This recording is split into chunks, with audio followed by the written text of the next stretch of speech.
Morning. Good morning.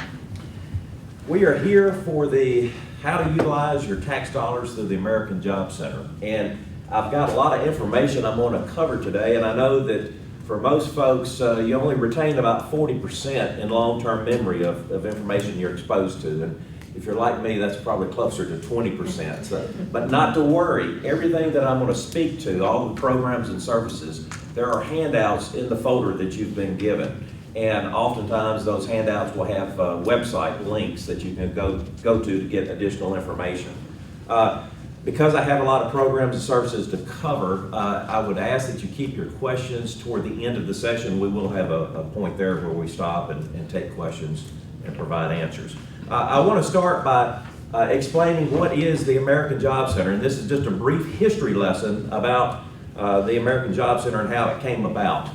The Wagner-Pfizer Act of 1933, we're going way back, established a nationwide system of public employment offices, now known as the Employment Service. The Employment Service seeks to improve the functioning of the nation's labor markets by bringing together individuals seeking employment with employers seeking workers. Now, the Employment Service has gone by a lot of different names over the years. Decades ago, you might have known the Unemployment Office. That's where you filed an in-person walk-in claim with pen and paper. Later, in the late 90s, the Workforce Investment Act came about, and that was a new law brought to us by the U.S. Department of Labor, and it was trying to basically put all of the different service providers together under one roof. And so the name became One Stop. You might have remembered the One Stop name. Later, the name changed to Tennessee Career Centers. And more recently, we're called the American Job Center. And it changes about every 10 years. But right now, it's the American Job Center. So if any of those names ring a bell with you, just know we're talking about the same thing, the American Job Center.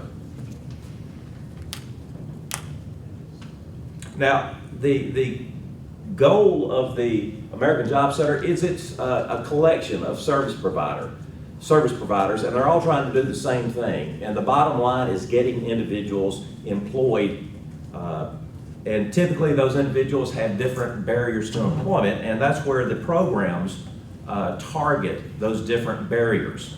Typically the programs will have different eligibility requirements as well, but they all are trying to bring or put employees or workers into jobs. And the tagline over the decades for the American Job Center has been where people and jobs connect.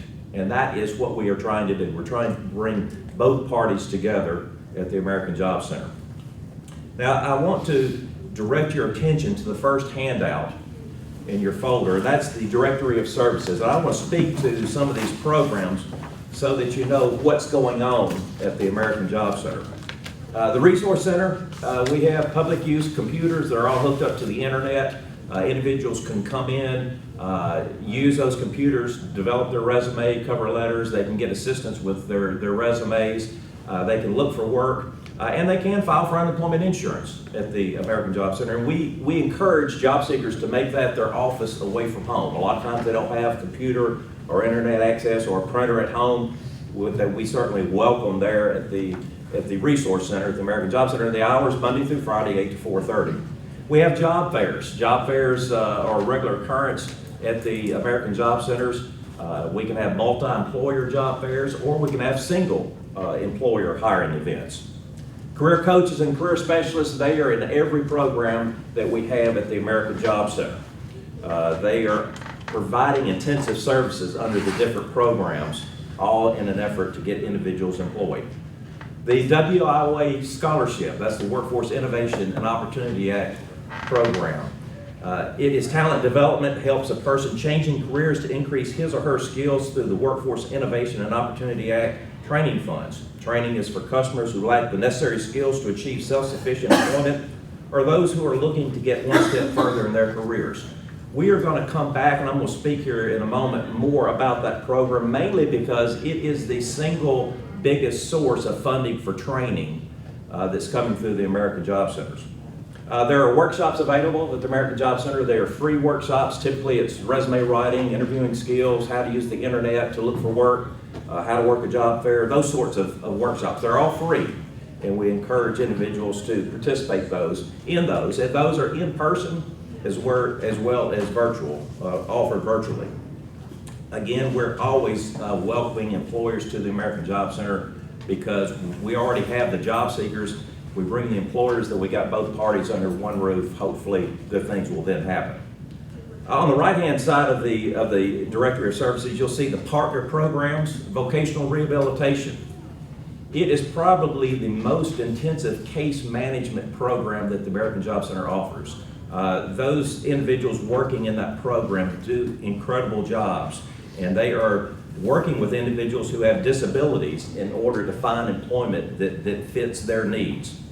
We also have veterans that are working and to provide intensive services for veterans with significant barriers to employment.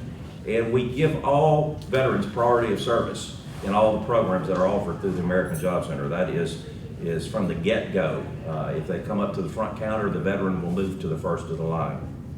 The American Job Center Network resources, referrals, and co-enrollment are facilitated by American Job Center staff or AJC staff by partner programs listed on this sheet, as well as others such as the Families First, also known as the TANF program, Ticket to Work, and Job Corps. We have adult education is another major partner program at the American Job Center, and its educational services are delivered to adults who are over the age of 17, lacking a high school diploma, and no longer under compulsory attendance to public high school. Next listed is the RESA program. That is the Reemployment Services and Eligibility Assessment Program. What that is doing is it's taking individuals who just received or started receiving unemployment insurance benefits, and it is exposing them to all the services and programs offered by the American Job Center. It's all in an effort to get them reemployed as quickly as possible and off the unemployment rolls. The SNAP Employment and Training, also known as the SNAP E&T program, it has another source of funding for training for individuals who are receiving SNAP benefits. That's Supplemental Nutrition Assistance Payments, formerly known as food stamps. So that program has training funds.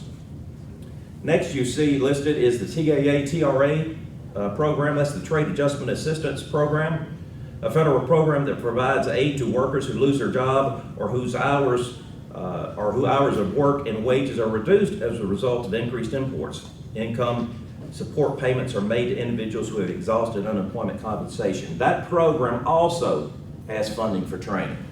Basically, those individuals, they've lost their jobs due to foreign competition or foreign imports, and their jobs have gone away. So now they need to be reskilled so that they can move into a new occupation that is in demand.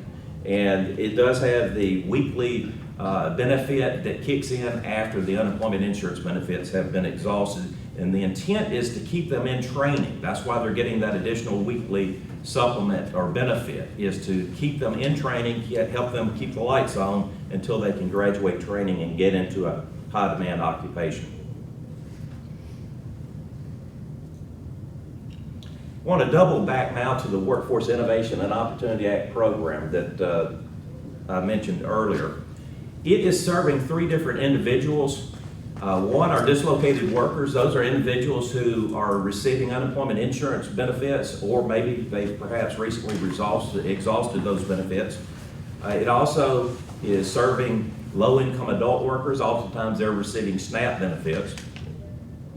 And it also is addressing youth who are age 16 to 24 who have barriers to employment. And I want to mention these barriers to employment because we will come back and reference this information later. Youth with barriers to employment, maybe they're homeless, they could have a disability, low income, perhaps they have a criminal background, or pregnant or parenting, perhaps they're basic skills deficient or an English language learner, or a high school dropout.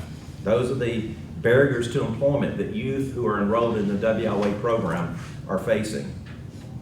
Basically, the WIA participants who exit the program, either they exit with transferable skills into an in-demand occupation, or they go to training and receive funding for training through the WIA program that leads to an industry-recognized credential or certification, or perhaps an occupational license for an in-demand occupation.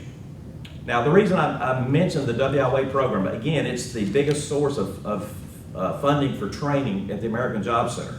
As an employer, you need to be aware of this pipeline of trained individuals.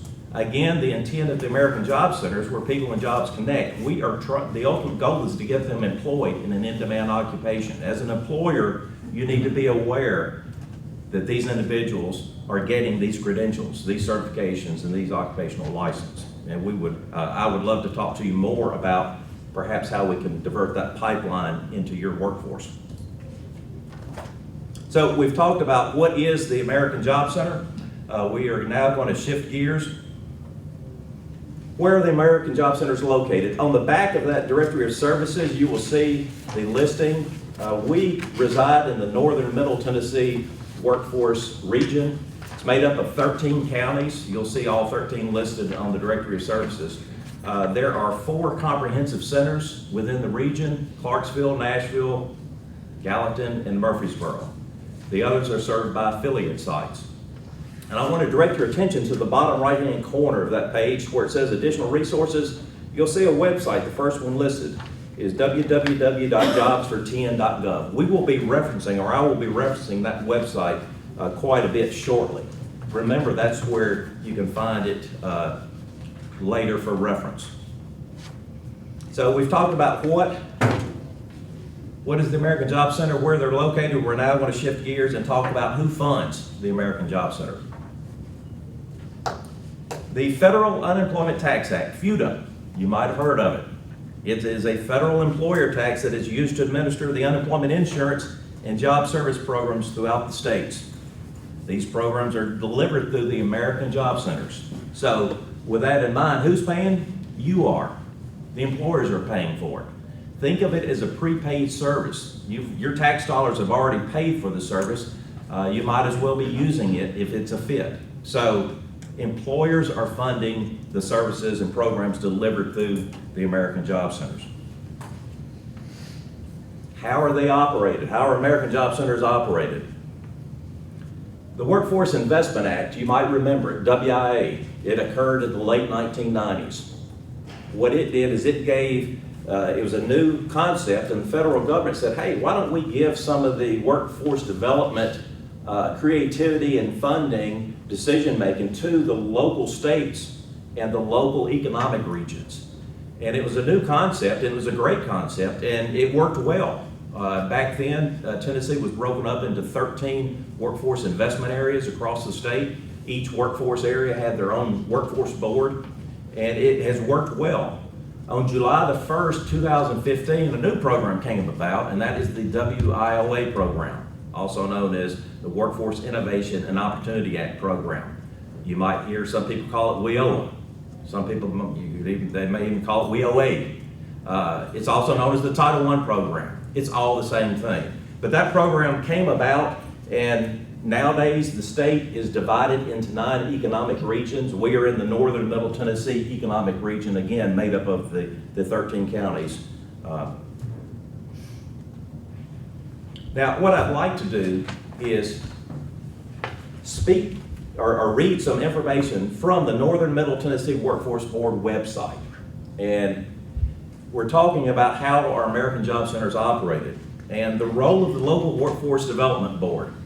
The local board, in partnership with local elected officials, plan and oversee the local workforce system. Local plans are created and updated annually to be submitted for the governor's approval.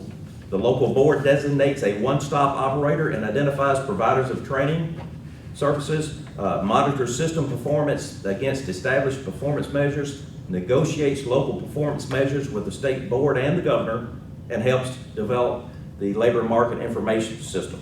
The board also leverages the public and private resources to meet business needs and promote economic growth. So they are driving the American Job Centers, the programs and the services delivered through the American Job Centers. Now, the makeup of the Workforce Board. Workforce Development Boards must be a majority private sector business representatives. Now, I want to repeat that. Workforce Development Boards must be a majority private sector business representatives. And they also include representatives of education providers, labor organizations, community-based organizations, an economic development agency. So you've got a local workforce development board that is made up of primarily a majority of private sector business representatives. Again, employers are on the board driving the system. Now, I would encourage you, as an employer, get to know the workforce board. Marla Rise, the executive director of that board, you may know Marla. I would encourage you to, if you don't get to know Marla and others, provide your input. That's what the local board needs. You can even get on the board if you like. There's a way to do that. But the board needs your input because it's all being driven by employers. So your input is certainly needed.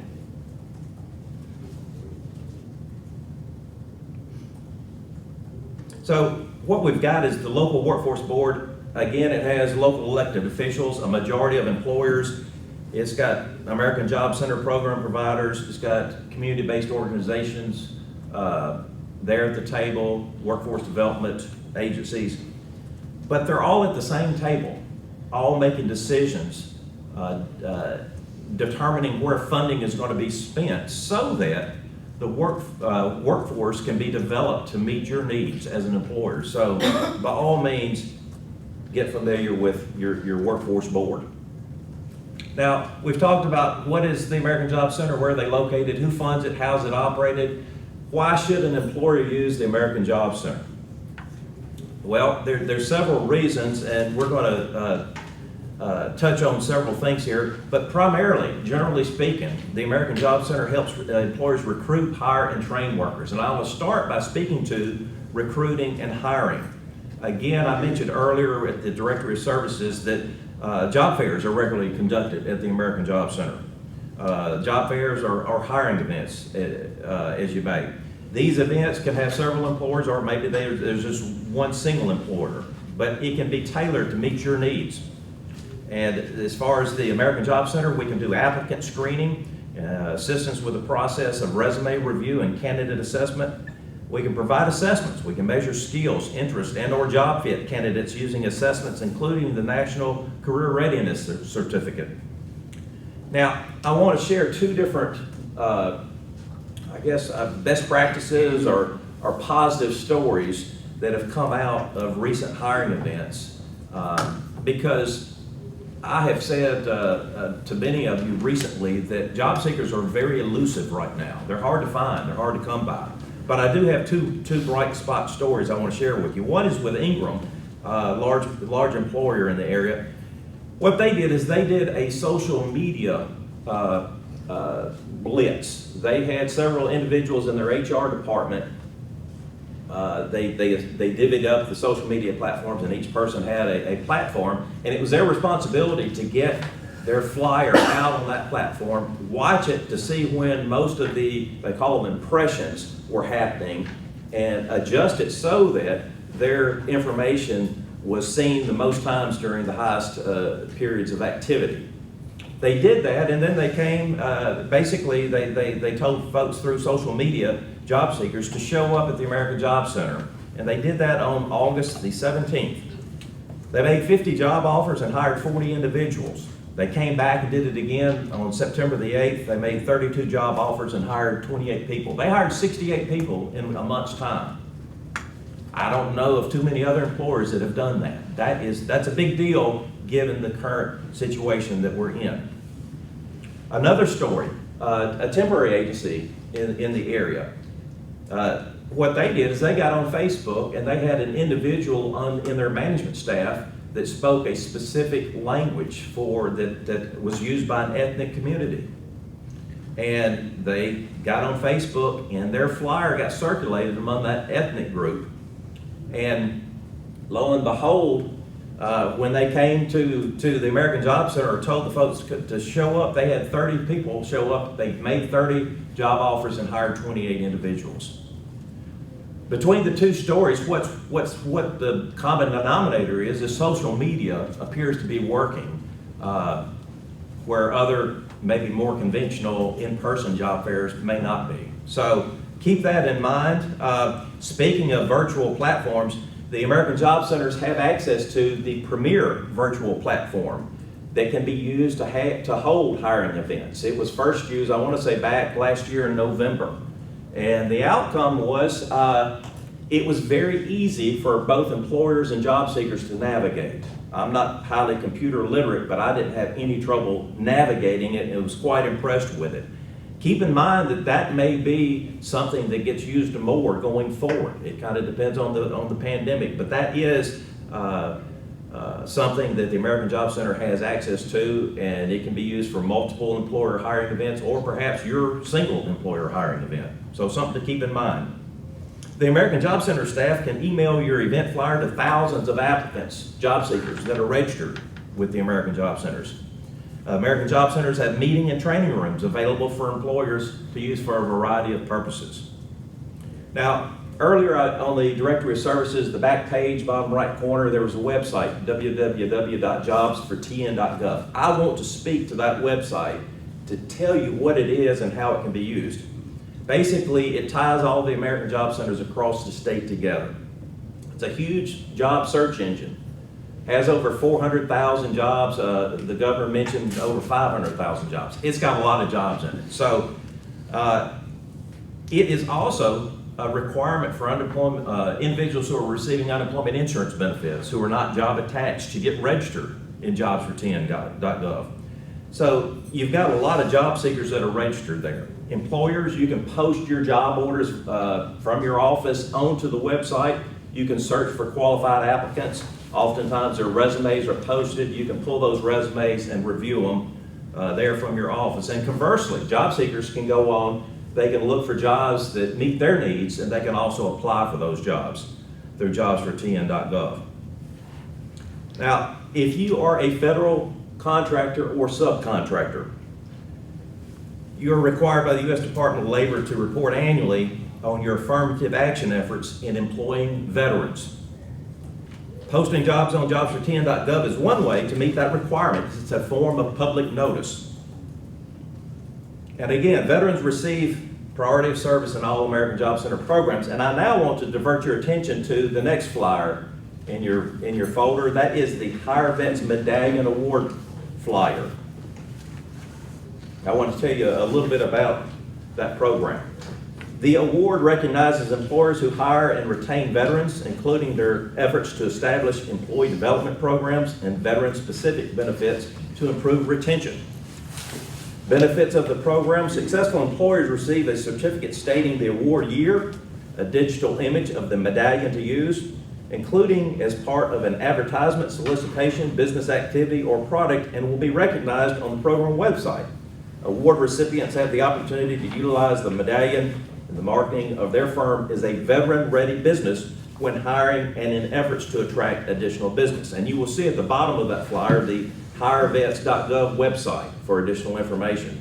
Basically, what the Hire Vets program can do for you is it shows that you recognize your incumbent veterans who are a part of your workforce, that you appreciate their service and their sacrifice. It also helps you recruit veterans. They can see that you are a veteran-friendly place of employment. And lastly, it serves as an affirmative action effort by you, the employer, showing that you're trying to hire veterans and give them priority as required as being a federal contractor or federal subcontractor. Also, jobsfortn.gov.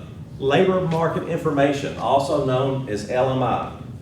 The Tennessee Department of Labor and Workforce Development, they have a unit called the Research and Statistics Unit. That unit year-round works with Tennessee employers across the state gathering occupational information. And what they do is once they've gathered that occupational information, they put it on jobsfortn.gov. And they make it available for anyone, job seekers and employers. And as an employer, it gives you real-time information about local prevailing wages, economic trends, specific industry growth projections, all the way out to the year 2028, so that you can make an informed business decision. That information is extremely easy to use. When you go to jobsfortn.gov, you don't have to log into the site. Go to the middle of the home page, It says labor market information. Click on the drop down, dive in. It's very easy to digest information, and it's in real time. As soon as new information is gathered, that's where it goes. Now, that same information that's gathered by the Research and Statistics Unit with the Tennessee Department of Labor and Workforce Development, it gets compiled with the other states and gets sent to the U.S. Department of Labor, who then in turn later provides it back to everybody as historic information in the form of Bureau of Labor Statistics. You're getting it on the front end as soon as it becomes available. So I would encourage you to go to jobs410.gov and check out the labor market information that's available. Another reason why employers should use the American Job Center: employers can train employees using grant funding, and I'm going to speak to a couple different grants. The first one is on-the-job training grants, and this is a flyer, the next flyer in your folder. At the top it says work-based learning programs, and then just below that it says on-the-job training.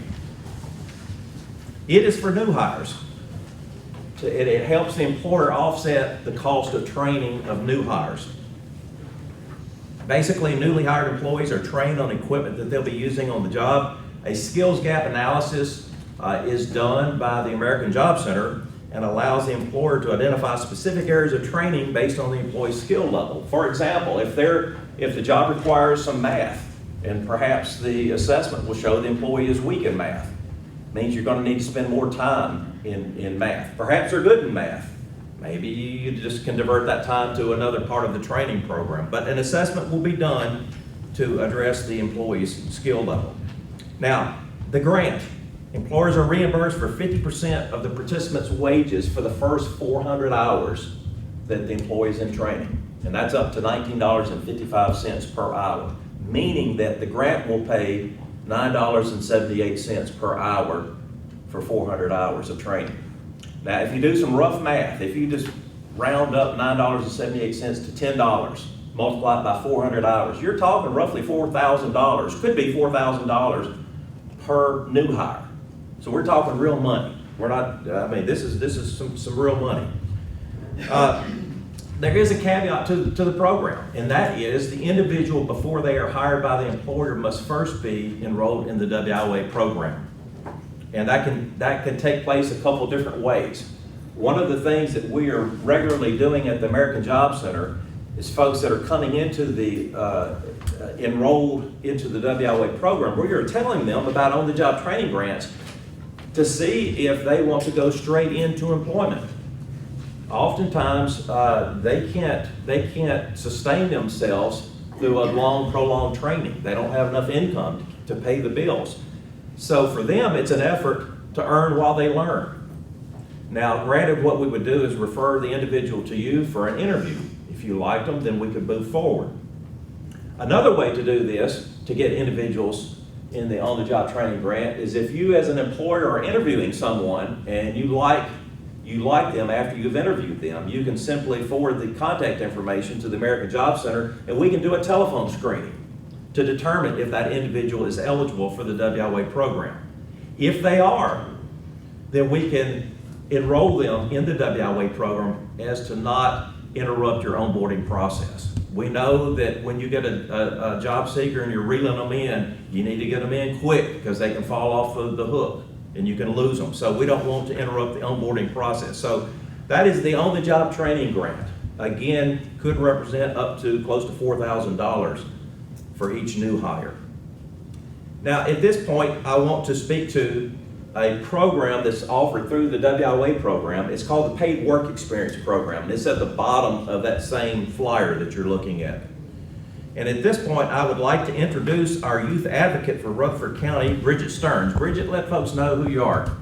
Hi everyone, I'm Bridget. I'm our new youth career advisor for Rutherford County. So any of our youth 16 to 24 in school or out of school that go through paid work experience, you all will be working directly with me. Thank you, Bridget.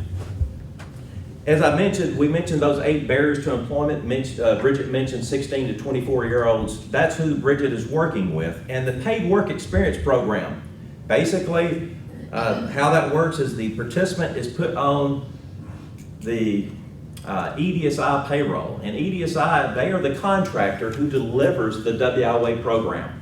That is also my employer. But they deliver the WIA program. The local workforce board has contracted with EDSI to deliver the WIA program, and they also deliver this paid work experience program. So the participant is put on the EDSI payroll while they work at your place of business.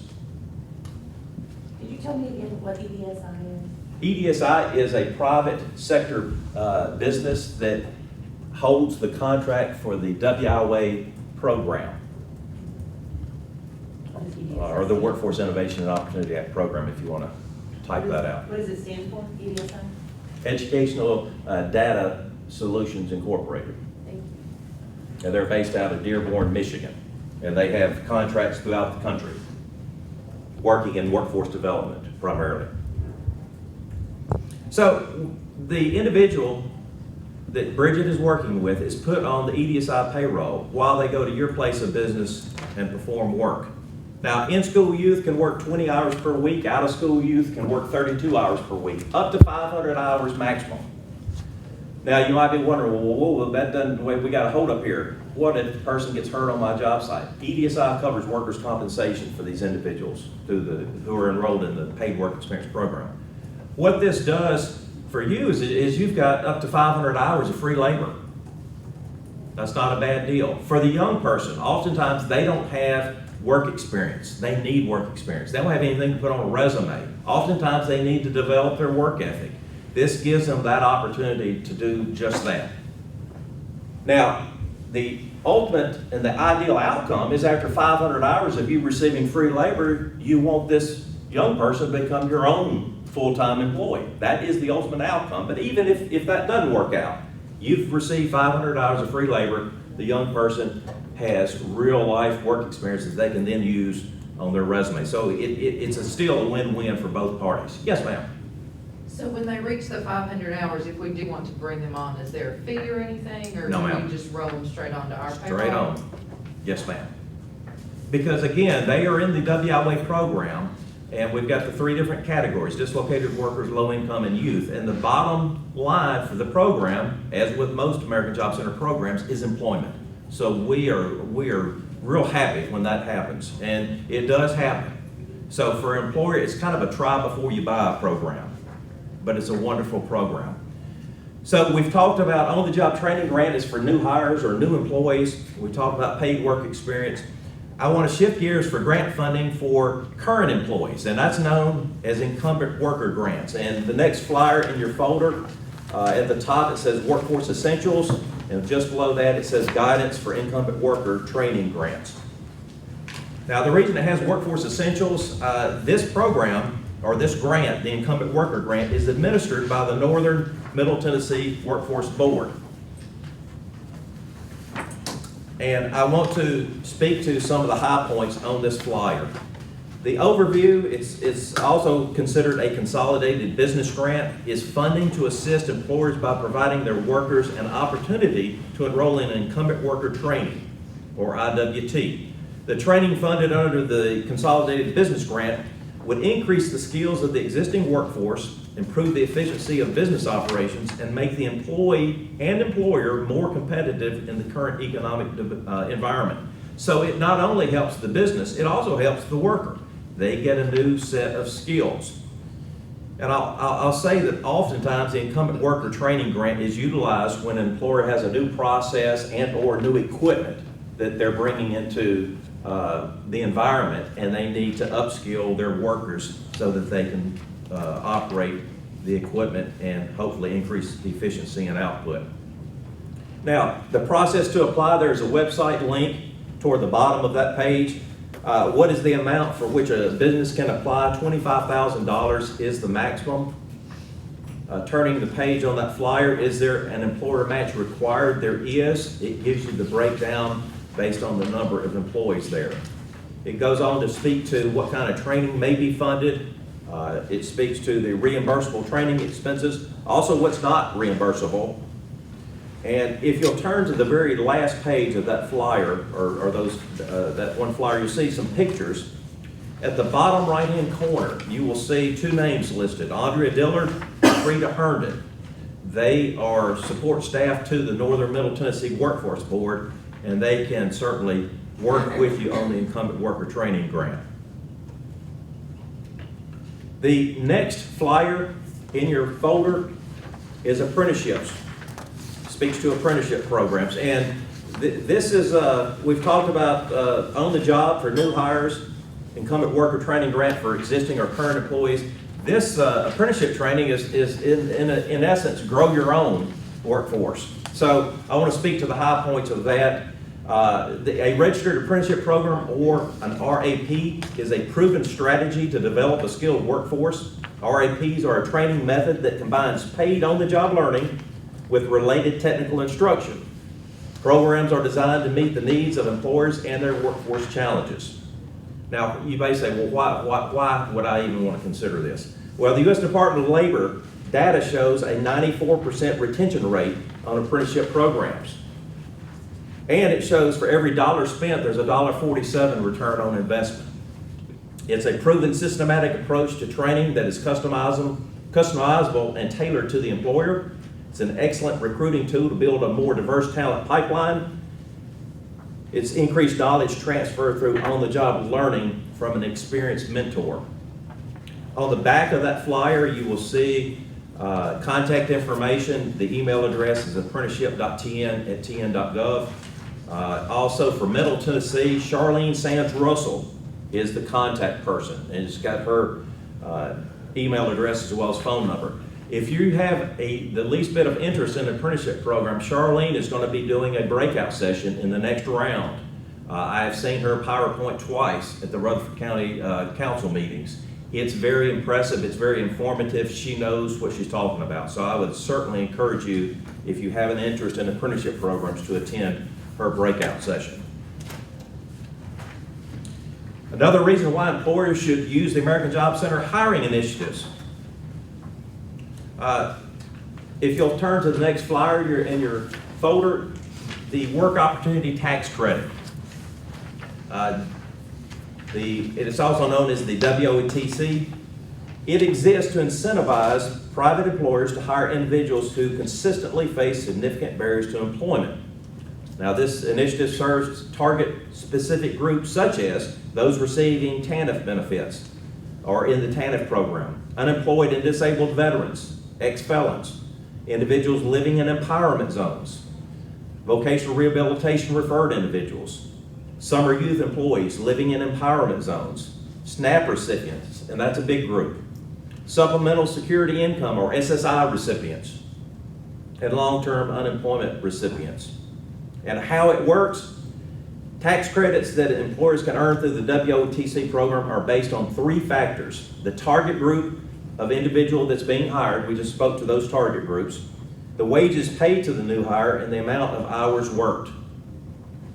Just below that, maximum tax credits in the WOTC program allow business hiring first-year employees to be reimbursed up to $4,800 to $9,600 for disabled veterans, $4,000 for long-term recipients of temporary assistance or TANF, $1,200 for summer youth employees, and $2,400 for all other target groups. And there at the bottom of that flyer, you have an email address for additional information.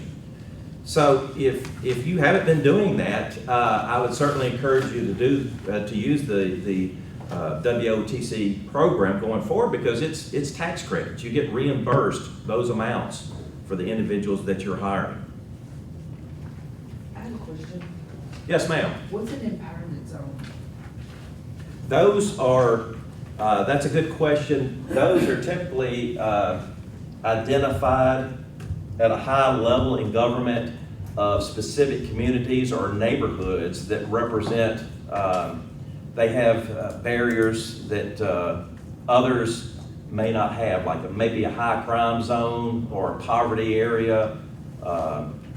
Perhaps it's a public housing area, those sorts of things. But it's determined at a high level in government. Now, the next flyer in your folder, federal bonding. It's toward the bottom of the flyer that says hiring initiatives. The federal bonding program can help employers hire and bond high-risk applicants. Bond coverage of up to $25,000 self-terminates in 6 months and takes effect right after the applicant's first day of work. For longer bonding periods, inquire with the state coordinator. Bonds are issued directly to employers that offer direct employer-employee relationship job opportunities to job seekers. You've got contact information for the federal bonding program at the bottom of that flyer. The reason I bring that to your attention is, given the pandemic and the elusive job seekers that we have, it seems as though we're scraping the bottom of the labor pool barrel, trying to find job seekers. This program, federal bonding, may give you an opportunity to consider individuals that you haven't considered in the past. So keep that in mind in that regard. Hopefully, it will allow you to hire others or some individuals that you've overlooked in the past. Now, at this point, I want to open it up to questions and answers. You've asked some good questions thus far. Are there other questions that you have?